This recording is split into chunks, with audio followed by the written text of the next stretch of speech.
Tanong ko lamang po sa inyo, ngayon po kasi ay bare months na at marami na ang nag-e-expect na sa mga mangyayari kapag palapit na nga ang Pasko. Pero tanong ko lamang, kayo ba'y natatakot mag-isa sa buhay? Kayo ba'y natatakot po biglaan? Sa akin po ay hindi. Sa akin hindi. Bakit kaya? Hindi naman po kasi natatakot. Gawa po, andiyan naman po una sa lahat, may Panginoon po tayo, di ba? Yun.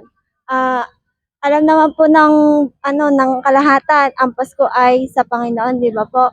Hmm. Yun. So, para sa akin kasi, bilang ginawa ng Panginoon, nasa kanya yung buhay ko eh. Kaya, once na namatay ako, nawala man ako sa mundong to, makakapiling niya ako. Sa langit ako mapupunta. Nandun na yung buhay na walang hanggan, wala nang sakit, wala nang kung anong maramdaman na um, sakit sa mundong to, di ba po? Mhm. Ayun.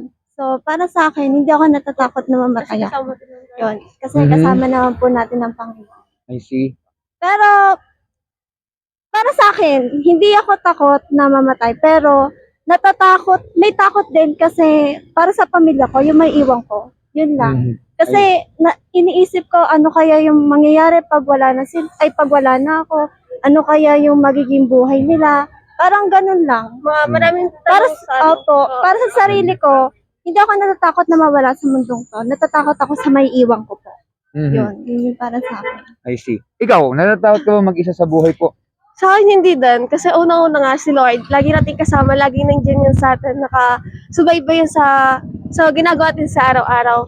Si Lord na yung, kaya nga si Lord na yung bahala sa atin. Kasi sa kanya yung buhay natin. I see. Pero ito po, tanong ko lamang sa inyo, ang buhay po ba ay patas o sa tingin nyo unfair ang buhay? Para sa akin, patas. Patas lahat. Pantay-pantayan. Kasi si Lord, ano talaga yun eh, pantay-pantayan magbigay si Lord. Walang, dapat sa'yo malakas, sa amin maliit. Hindi po ganon. Kasi si Lord, pantayan. Lalo na kung magmahal siya, pantay-pantay po talaga. Nasa tao na lang yun kung sa'yo, para sa'yo, ganito. Para sa amin, ganyan. Kasi tao naman po, di ba, yung gumagawa ng tadhana natin, di ba po? Mhm. Yun naman. Kung nasa sayo, kung ano yung gusto mong maging direksyon ng buhay mo. Kung gusto mo bang maging maganda, maayos, maging basta yung ikaw yung mismo yung gumagawa ng way para maging mapabuti ka o mapasama ka. Nasa tao naman po talaga yun. Kaya hindi Mhm. naman po unfair. Opo. Yun, para Mhm. sa akin. Pero tanong ko naman, kayo ba'y may trust issue sa mga tao sa panahon ngayon? Kayo ba'y nahihirapan magtiwala sa isang tao? Ako po kasi, parang nagkaroon. Opo. Mhm. Um, Bakit po?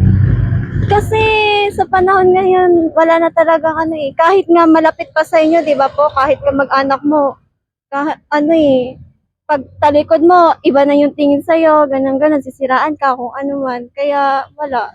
Um, Bahala na si Lord kung ano man po yung basta kung maganda man yung ipakita sa iyo, gawan mo na mabuti. Kung masama, gawan mo pa rin na mabuti.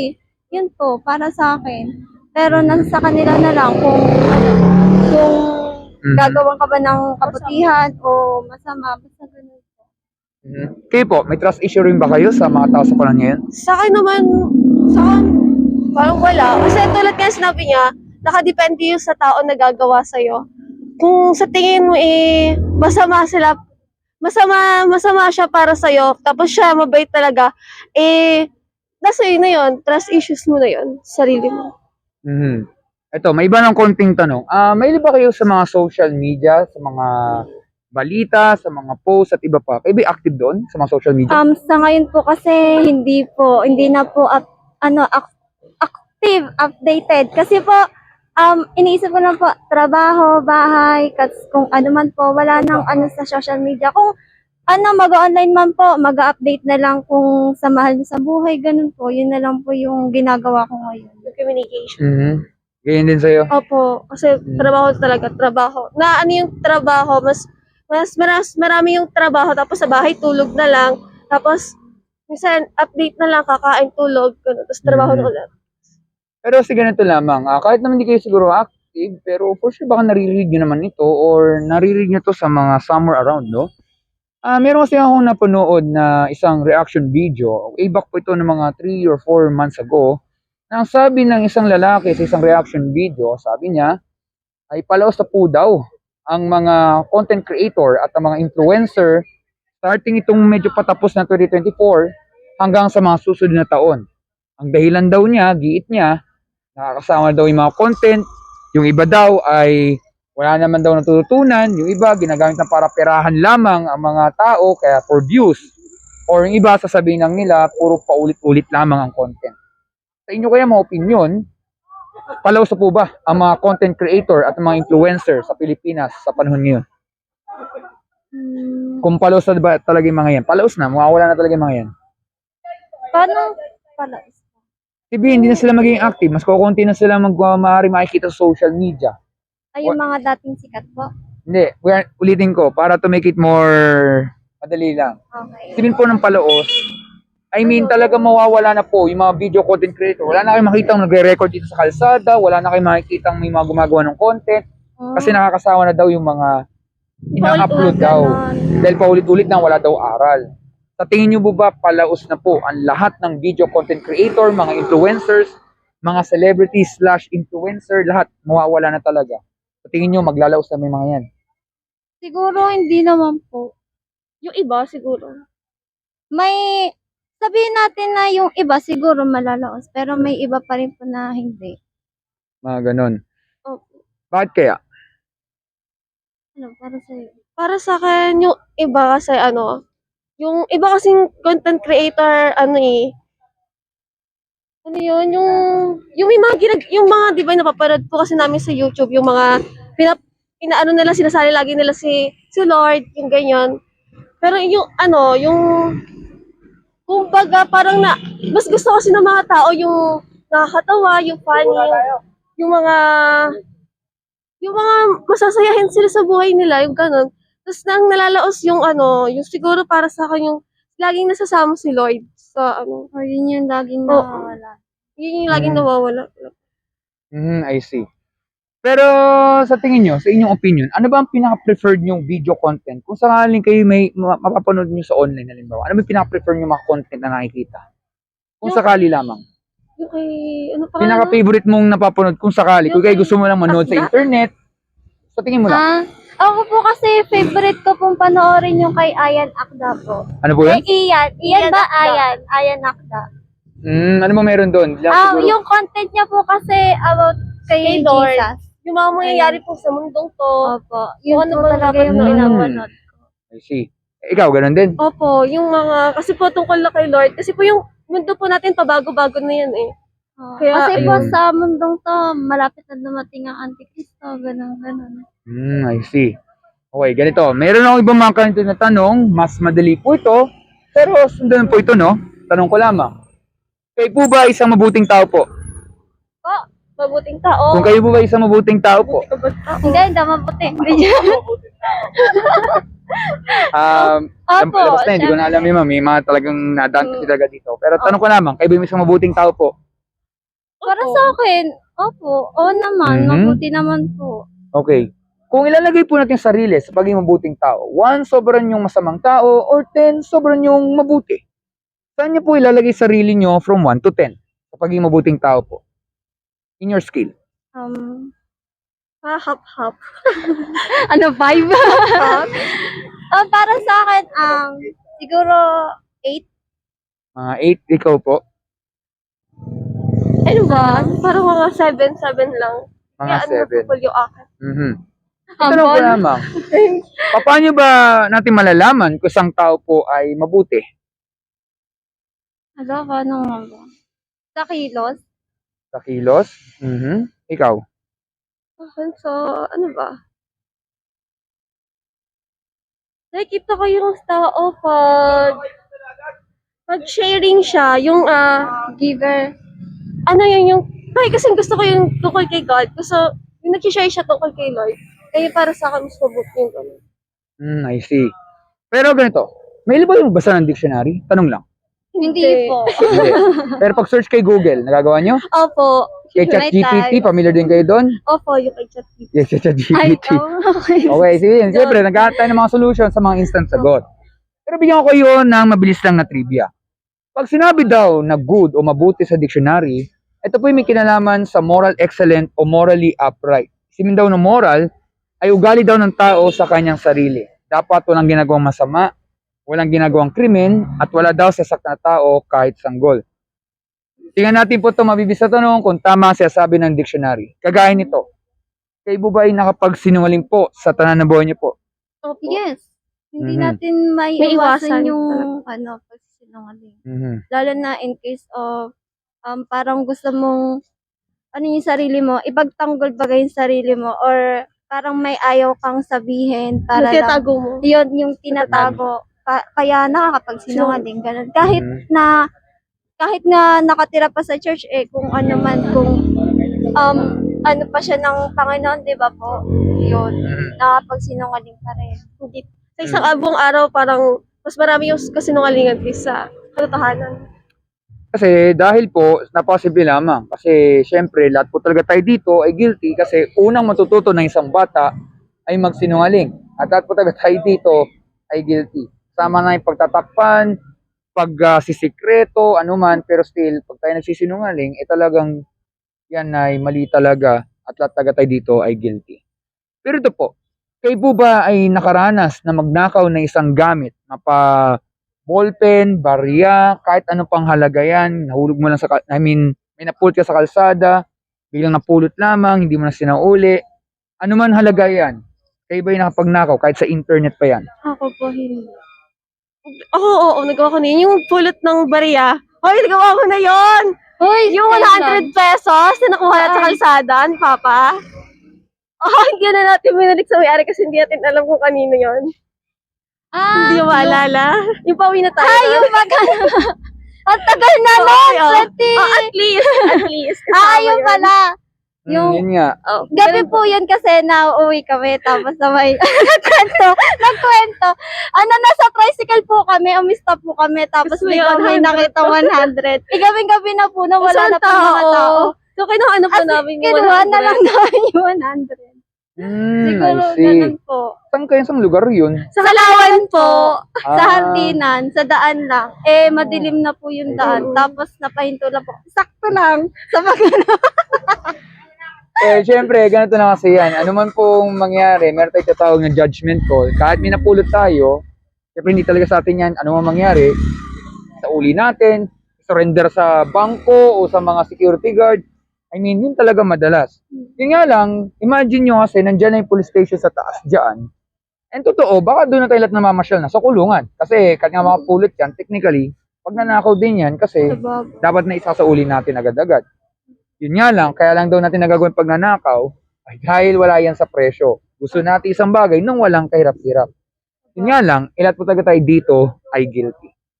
Pero ito po, kayo ba yung nakaranas na magalit sa isang tao? Magalit? Opo. Hindi mo iiwasan. Mhm. Nawawala ba stress natin pag tayo nagagalit o medyo Hindi po. tumitindi talaga? Mas tumitindi pa. Tumitindi. Siyempre normal naman po, pag po tayo kunwari sinasaktan, binubugbog, siyempre magagalit. Alam naman po tayong nakindat pa, nangiti pa, ikaw na nga ay bugbog sarado na. Siyempre kalokohan yun. Di mo pwede sabihin na hindi ka nasasaktan, pero deep inside, naiipon na pala ang galit at bigyan na lang pong itong ibubuhos na ng bigla. Ibig sabihin po, di natin pala kailangan sampalin, suntukin, barilin, o kahit ano pang gawin ng isang tao. Hindi mo kailangan pumatay ng tao gamit ang dahas. Ang kailangan mo lang pala ay magagalit lamang. Hindi mo kailangan magmura para makapatay tayong tao. Yun nga lang, lahat po tayo dito ay guilty. Pero ito po, pero I think, alam ko na itong sagot na to pero itatanong ko pa rin. Nagamit yun na ba minsan ng pangalan ng Panginoon sa walang kabuluhan? Halimbawa, nahulog lang yung cellphone mo, napa-OM, alam niyo na po yun. Opo. Nagamit niyo na ba yun? Nagamit na lang. Mhm. Tanong ko naman, ba't yun nagagamit ng maraming Pilipino? Di ba pwedeng pangalan ng puno, pangalan ng hayop, pangalan ng sampalok, sampalok cake na nga. Bakit ba pangalan ng Panginoon na lang randomly? Bakit kaya? Pag nabibigla, ang mga Pilipino, Siguro, nakasanayan na lang din. nakasanayan din Yung naririnig na iba tapos na-adapt mo sa sarili. na adapt. Ganito lang yan. Mahal niyo ba mga nanay niyo? Yes po. Halimbawa, naglalakad nga kayo. Huwag naman sana biglang nadulas ulit kayo, nahulog ang cellphone nyo. Instead na pangalan ng Panginoon, ang nabanggit nyo ay pangalan ng nanay nyo. OM, insert mother's name. Okay lang bang banggitin nyo yan kahit wala siyang kinalaman sa pagkahulog ng cellphone? Biglaan lang. Randomly. Kasi wala naman yung nanay nyo dito. Isipin natin, ay, nalala si mama. Parang, hindi. Hindi. Bakit? Hindi, ay, sagot no. Um, Nakaisip din. wala din ako. O sa tingin nyo parang weird? Ayun, siguro weird na lang po. Pero Weird. kasi po ako, hindi po ako mahilig magsabi, pag nadulas, kung ano man yung sabihin. Basta pag naano ko, ay nadulas, ay kung ano man, ay nahulog. Basta ganun. Yun lang yung Ganun sinasabi ko eh. Kung ano Opo. nangyayari sa Oo. eh, Oo. WhatsApp. Hindi, kaya lang hindi natin na nagagamit yan dahil kalokohan naman talaga yan. Nanay nyo yun, hindi nyo gagamitin kasi disrespect po yun. Yan ang sasabihin ng maraming tao dyan. Yun nga lang, kung tayo po may respeto sa mga loved ones natin, dapat meron tayong respeto sa Panginoon. Kasi siya ang Yes naglikha po. ng mundo sa mabuti at hindi dapat na lang ay i-drag ang kanyang pangalan na parang basahan lamang, pag nadulas lamang, ay parang sinisin agad sa Panginoon. Opo. Ang tawag po doon ay blasphemy o pambabastos. Siya ang naglikha ng mundo sa mabuti, pero unfortunately, tayo lang po ang gumagawa ng kapahamakan. Yes. Yun nga lang, lahat po talaga tayo dito ay guilty. Mhm. Lilinawin ko po, ito po ilan sa maraming tanong, di ko hinusgahan, di ko kayo sinisiraan. Ito po ay para lang malaman kung tayo po isang mabuting tao. Sa tingin nyo kaya, kung tayo po mamamatay, hindi po ito pananakot, at haharap po tayo sa judgment day sa Panginoon, kayo ba ay guilty o innocent po kayong tao? Guilty. Saan ka kayo pupunta kung sakali? Sa langit ba kayo pupunta o sa impyerno? Tanong lamang po. Salamat. Salamat. Ako kasi, kami po as a Christian, tinanggap kasi namin ng Panginoon Ng buong puso. Opo, bilang Sariling tagapagligtas. Opo, tagapagligtas namin. Kaya, alam namin sa sarili namin na ligtas kami. Once na nawala kami sa mundo na to, sa heaven kami mapupunta. Yun po yung, sa amin. Kasi po, siya na po yung savior namin eh. Tinanggap see. namin siya sa aming puso bilang Panginoon na tagapagligtas. Niligtas niya kami sa mga kasalanan, sa impyerno. Yun po. I see. Well, ganito lang. Pwede natin bigyan to ng isang senaryo o isang halimbawa. Kunwari may isang kriminal. Sabihin natin siya ay nagnakaw siya ng pera sa bangko. Nahuli siya ng pulis at ito po ang sasabihin niya sa judge. Sasabihin niya, Judge, guilty po sa nagawang kasalanan. Pero alam ko po mali ang nagawa ko. Pero pwede niyang sabihin niya na siya ay nagsisisi sa kasalanan or pwede niyang sabihin na sinusuko niya ang sarili niya kasi pwede man niyang banggitin ng isang kriminal na parang ang kanyang tagapagligtas ay ang Panginoong Jesucristo lamang. Pwede sabihin niya ng kahit sino. Kaya ang tanong lamang, sasabihin ng judge, naiintindihan ko, pero kailangan niyang pagbayaran, kailangan pa rin siyang itapon sa kulungan dahil may nagawa talaga siya kasalanan at kailangan niyang pagbayaran. Tama po ba? Opo, kasi nagawa niya yung kasalanan niya yun. Ngayon, ito po kasi yung isang typical na similar na sinasabi. Sabi kasi sa Bible o salita ng Panginoon, ang mga tao nagsinungaling, nagnakaw, nagtanim ng galit, at iba pong mga nagawang kasalanan, magaan o mabigat, anuman sa loob ng 10 utos ng Panginoon, basta may nagawa ang isang tao na kasalanan, ay walang makarating sa langit at kung hindi, itatapon po sa nagabagang apoy o impyerno. Pero syempre, tanong ko lamang, ulitin ko lang, maaari bang kayo ba'y nag-aalala sa sinasabi ng Bible na maaaring lahat talaga tayo dito ay sa impyerno mapupunta? Kayo ba'y nag-aalala dito? Nag-aalala pa rin naman po. Nag-aalala rin kayo? Kayo po? May ano pa din sa sarili na, baka nga sa impyerno, ganon. Minsan nagaganon. I see. Kasi ganito lang yan. Dapat po talaga tayo mag-alala. Oh, yes, hindi ko kayo kilala. Pero kasi po buhay ang pinag-uusapan natin. Yes, hindi ko kayo kilala. Pero hindi man kailangan ako kung kailangan meron pong bigay na credentials o patunayan. Base lang po ito sa katotohanan at sa buhay na pinag-uusapan natin. Tanong ko lamang, kayo ba ay natatakot po sa kamatayan? Ay, dumat sa iyo lang. Ulitin ko lang po, ako po, hindi. Kung sa Hindi. sarili ko lang, hindi po. Dahil? Kasi ligtas ako. Yun po talaga. I see. Ikaw? Hindi po. Kasi Hindi rin. hindi naman si Lord. Talaga, siya na yung bahala sa atin. Kung saan man tayo. Kasi ligtas naman na kami. Tinanggap namin. Alam namin sa sarili namin, tinanggap namin siya. So, Mhm. yung bahala. Okay, kasi kaya ako po naitanong yan, syempre, ano man po mangyari, ang buhay po talaga natin ay maiksi lamang. Tama po ba? Yes Opo. po. Pero kung kayo ay pagbibigyan ng pagkakataong mabuhay ng mahaba sa mundo na ito, ilan pa kayang taon? Ikaw. Okay. Siguro pag nagawa ko na yung mga gusto ko. Oo. Ilang taon? Mm. Siguro kung umabot ako ng hanggang 100 plus. 100 plus. Experience. Ganon. Experience tayo. Ikaw, ilan kayang years? Okay na sa akin siguro yung yung 50 years. Ano? Ay, 50? 50 years? Hindi, maging 50 lang ako. Maging 50 lang ako. Ayaw nyo rin 100? Hindi na. Nahirap sa buhay. Pero malakas pa ako, nagsusumpa pa. Ganon. Tiniktok pa. Okay, pero tanong ko naman, alam niyo po ba hanggang kailan kayo mabubuhay? Hindi namin alam. Kasi hindi naman po natin hawak ang Nakaplano na yan kay Lord. Exactly, tama nga yun. Yun nga lang, di ko kayo tinatakot. Siyempre, alam mo po natin, ang buhay po ay maiksi lamang. Huwag naman sana na pag-uwi nyo, bigyan kayo masagasana sa sakyan. Huwag naman sana, bigyan na lang tayong kainin ng aso, sakmalin tayo ng aso sa ulo, for example. Di natin alam, nangyayari yung mga kakaibang nangyayari. Huwag naman sana, bigyan na lang tayong matamaan na lang ng kidlat, o madulas lamang sa daan, maraming pwedeng mangyari. Hindi ko kayo tinatakot. Pero ang buhay naman talaga ay maiksi lang naman. At alam ko naman yung inyong sagot, ay kita ko naman lahat yung mga sagot nyo na meron mang basehan naman yan. Pero syempre, gusto lang natin pong i-test o tingnan lang natin yung tinatawag nating humility o yung kahabagan. Kasi ano man mangyari, dapat tayo mag-alala kasi po buhay ang pinag-uusapan natin. Hindi ko naman kayo na pagdudahan nyo ang inyong mga sinasabi from the first place. Pero syempre, meron kasi talagang inaasahan dapat yung isang tao pag sinabi natin nagpapakumbaba siya. At ito kasi yung mangyayari yan. Lahat kasi tayo dyan, sa harap ng Panginoon, talagang guilty tayo kasi ang galit ng Panginoon ay nandun yung kanyang puot. Hindi niya pinalalampas sa mga taong gumagawa ng kasalanan. At for the record, sabi sa Bible, walang sino man ng mabuti kahit isa. Lahat po ay pumalpak sa kawalhatian ng Panginoon. Familiar ba kayo doon sa verse na yan? So, or sa English nga, no one is good, no one is righteous. All are fall short on the glory of God. Ibig sabihin lamang yan, ganun kataas po ang standard ng Panginoon. Kaya po talaga tayo dito ay palpak. Bagamat nakakapag-alala talaga yan, dito po lahat magbabago ang isang tao kapag narinig niya muna itong salita na to. Narinig niyo ba yung salitang mercy? M-E-R-C-Y. Parang narinig ko na yun.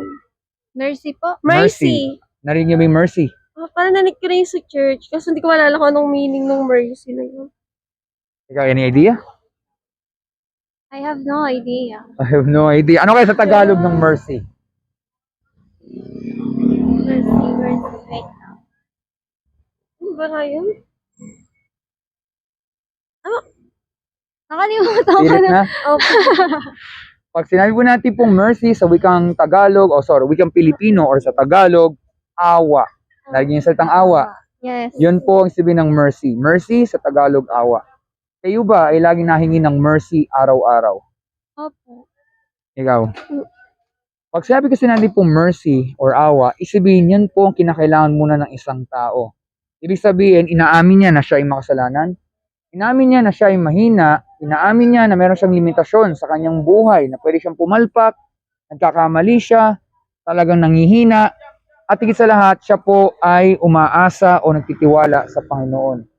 Dahil dyan po muna magsisimula lahat-lahat ang isang taong nagpapakumbaba.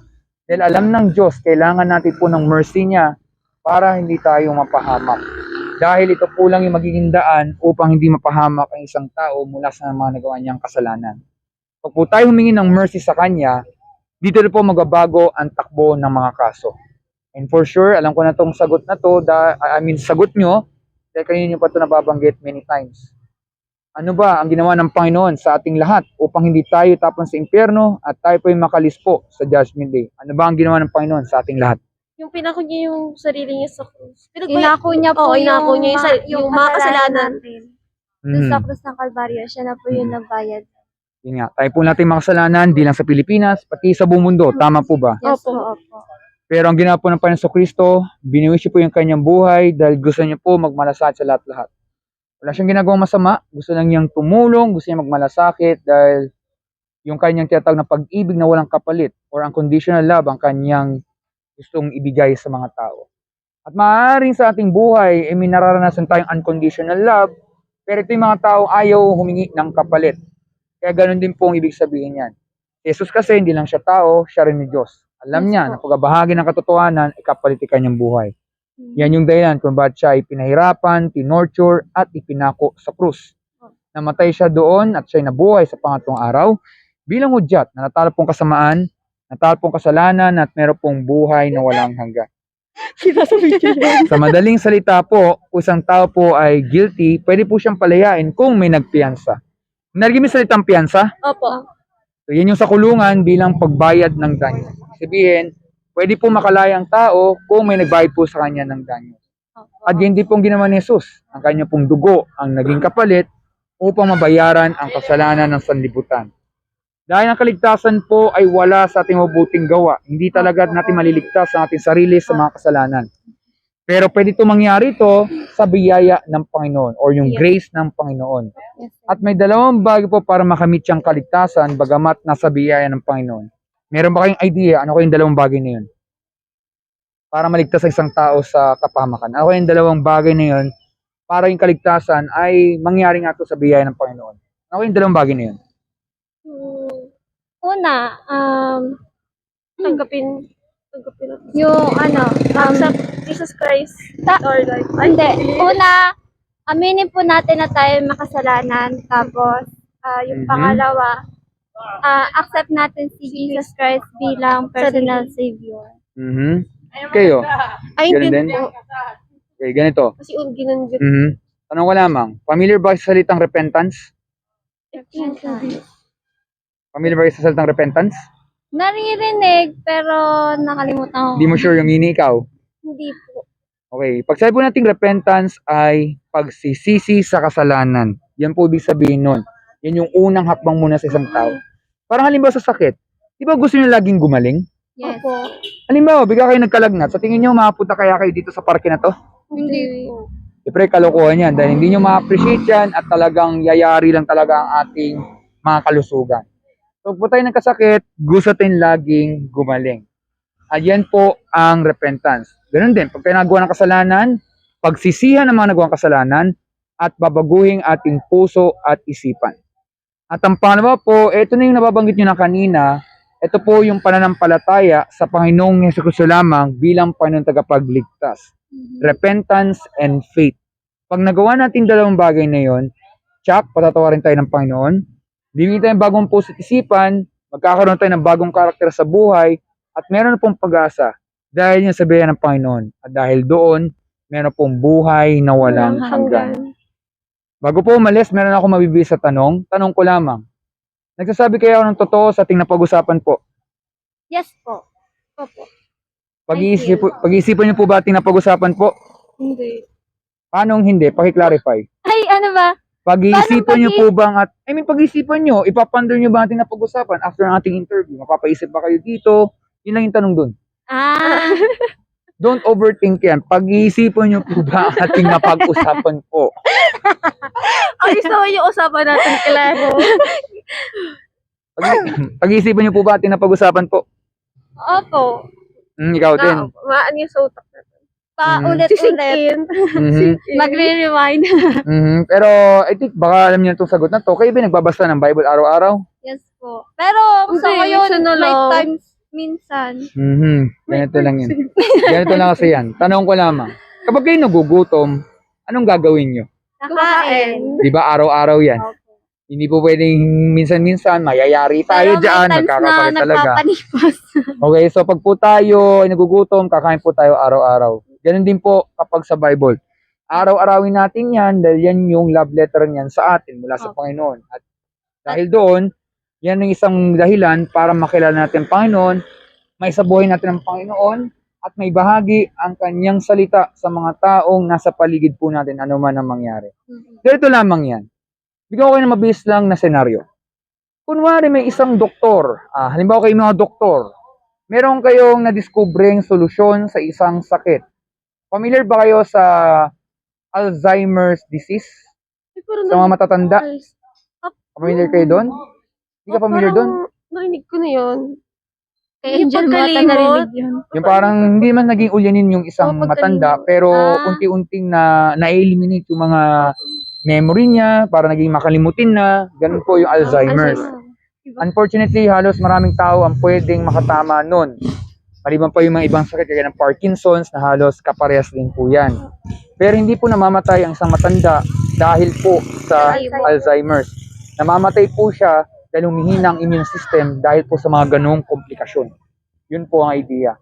Kunwari, currently, wala pa talagang gamot yun. Kung meron man, pinag-aaralan pa sa ngayon. May nabasa kasi ako niyan. Kunwari kayo yung mga magagaling na doktor at biglang may nadiscover kayong solusyon sa mismong sakit. At gusto mong ibahagi ito sa mga tao. Tanong ko lamang, ano bang unahin nyo? I-identify nyo muna sa kanila na sila may sakit o ibibigay mo na basang gamot sa kanila right away? Yung first, identify. Opo. Bakit kaya? Para sure din.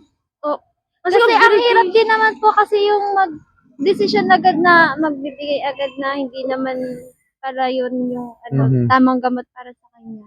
Ganun din, Di ba no? masama yun, yung yung nagbibigay ng gamot na hindi naman talaga yun yung solusyon sa solusyon sa sakit na Exactly, dapat ganun nga. Identify natin muna na sila ay may problema or sila ay may ganong diagnosis. Saka natin ibibigay ang solusyon o yung gamot. Ganyan din po sa buhay spiritual. Kapag meron tayong mga nagagawang... I'm so sorry! I'm so sorry! Okay, okay lang. Pasensya na po. Okay lang, nangyayari naman po. Alikat kasi na kami na! Okay lang yan. Green. Nangyayari po talaga yan. So, yun nga po, na kung saan... Sige, tuloy. Okay lang. Nangyayari po talaga yun eh. Okay. Alright. Kaya relax lang kasi. Alikat po kasi! Tahana, baby. Okay lang. So, parang ganun din po, mabalik ko lang ng mabilis ako. Parang ganun din po kung sa buhay po ng isang tao. Ano sa isang Kristiyano, na sana, hindi lang natin may sa buhay lang na mayroong Panginoon sa ating buhay, sana may bahagi natin sa mga tao na meron silang problema. May kasalanan, hindi sila mabuting tao, at kailangan po nila ng mabuting balita o ang tagapagligtas ng Panginoong Jesucristo lamang. Kasi nga, ibig sabihin, ganun po ang idea. Kailangan ma-share natin, hindi lang yung naging pagbaba sa buhay natin, kundi yung masamang balita at ang mabuting balita. Yung masamang balita, yan yung law. Yung tinatanong sa inyo kanina, yan yung ilan sa mga tanong mula sa 10 utos ng Panginoon. Para bilang measurement or salamin sa atin, na tayo po talaga ay isang hindi mabuting tao. At ang good news or yung gospel kung tawagin, yan yung mabuting balita na meron talagang pag-asa kapag po tayo nagsisi sa kasalanan at nanampalataya sa Panginoong Jesucristo lamang. Yan po yung ibig sabihin yan. Dahil ang bad news, that po tayo guilty, that po talaga tayo ay makasalanan, that talaga tayo ay sa impyerno itatapon. Yan talaga ang justice ng Panginoon sa ating lahat. Pero ang mabuting balita ay marami po maliligtas. Hindi sa pagiging mabuting tao, kundi mabuti po ang Diyos. At dahil doon, kapag nagsisi siya at nanampalataya sa Panginoong Jesucristo lamang, ay tsak, maliligtas po yung tao dahil yung sabihan ng Panginoon. At dahil doon, meron pong buhay na walang hanggan. So, bago po umalis, meron na lang ba kayong mga katanungan po? Wala. Sana. Wala po.